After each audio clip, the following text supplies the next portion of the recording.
অভিজিৎ গাঙ্গুলিজি হলেন গঙ্গা আর ভাটাংশু হলো নর্দমা। আপনি বলুন তো, আপনি তমলুকের লোকসভার ভোটার। এই লোকসভা কেন্দ্রে 25 বছর এমপি ছিলেন কে?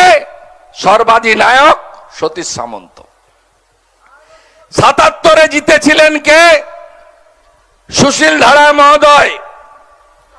পরে আমি অন্য অনেকের নাম বলবো না, সত্যগোপাল মিশ্র অধ্যাপক। আপনি বলুন, ওরা যাকে প্রার্থী করেছে তার সঙ্গে এই লোকটার সঙ্গে কোনো ম্যাচ করে? ম্যাচ করে? আমি তো সব জায়গায় বলেছি, অভিজিৎ গাঙ্গুলিজি হলেন গঙ্গা আর ভাটাংশু হলো নর্দমা।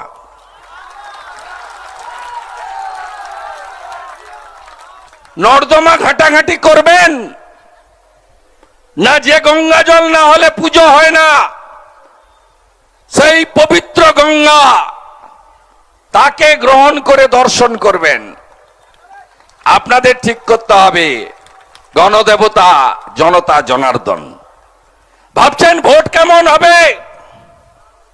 মুজফ্ফরের বেটা পোর্টের পিএফের টাকা জমা দেয় না, কোটি কোটি টাকা ঝেড়ে দিয়েছে। হবে না, বের করব আমরা, না খাউঙ্গা না খানে দুঙ্গা। ভাবছেন মোটরসাইকেল নিয়ে ঢুকে পড়বে কিনা? জয়নগরে, হোড়খালিতে, দুর্বাবেড়িয়া গোলাপ চকে, গুয়াবেড়িয়া কৃষ্ণনগরে, কুকড়াহাটিতে, গ্রামে গ্রামে বাইক বাহিনী ঢুকে পড়বে কিনা? ভোটটা ঠিকঠাক দিতে পারবো তো? আর এটা পঞ্চায়েতের ভোট নয়, পুরসভার ভোটও নয়। প্রথম দিনই টাইট করে দিয়েছে সেন্ট্রাল প্যারামিলিটারি ফোর্স। খুব দুঃখ অফিসের, সারা রাত্রি ঘুমোতে পারেনি। বলছে আমার পুলিশ, আমার পুলিশ মানে মমতা পুলিশ। ভিড়তেই দেয়নি 200 মিটারের মধ্যে। যেখানেই জমা হয়েছে তারা করেছে।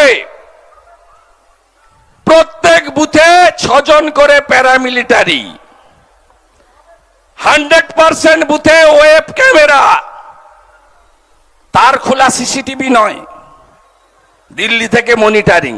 চুরি একটাও করতে দেব না। কোচবিহার, আলিপুরদুয়ার, জলপাইগুড়িতে পারেনি, এখানেও পারবে না, নিশ্চিন্ত থাকুন।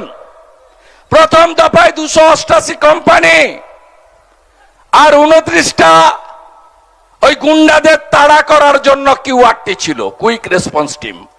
দ্বিতীয় দফায় 400 কোম্পানি আর গুন্ডা তাড়া করার জন্য 200 কিউআরটি। আর এখানে যখন 6ষ্ঠ দফা হবে তখন তো তৃণমূলের দফা রফা হবে।